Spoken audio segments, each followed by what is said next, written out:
Okay સાહેબ. બગદાણા મુકામે જે વર્ષોથી સેવાકીય પ્રવૃત્તિ સાથે જોડાયેલા અને જાહેર જીવનમાં પણ અને સામાજિક ક્ષેત્રમાં સંકળાયેલા ભાઈ નવનીતભાઈ બાલદિયા એના ઉપર જે ત્યાં ઘટના ઘટી અને અમાનવીય રીતે એના ઉપર જે રીતે હુમલો કરીને મારવામાં આવ્યો, એક દુઃખદ ઘટના છે. એના ફરિયાદી તરીકે જે રીતે નવનીતભાઈને હોસ્પિટલમાં દાખલ કર્યા પછી એમને જેમના નામ આપ્યા એમના કેટલાકની ધરપકડ પણ થઈ છે. કેટલાકના હજુ ફરી વખત નિવેદન પણ એનું લેવાયું છે.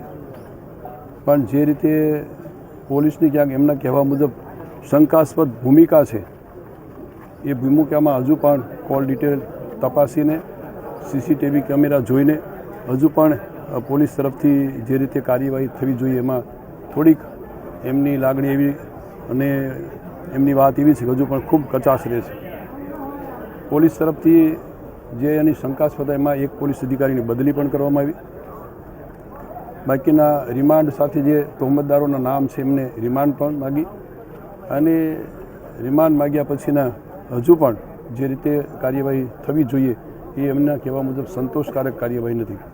આજે જે અમે એમની વાત સાંભળી, અમે અમારી સાથે માનનીય અમારા સમાજના સૌ સાંસદ આદરણીય રાજેશભાઈ, અમારા આરસીભાઈ, એના શિવાભાઈ, બધા ધારાસભ્યો સમાજના સૌ વરિષ્ઠ આગેવાનોએ એમની મુલાકાત લીધી.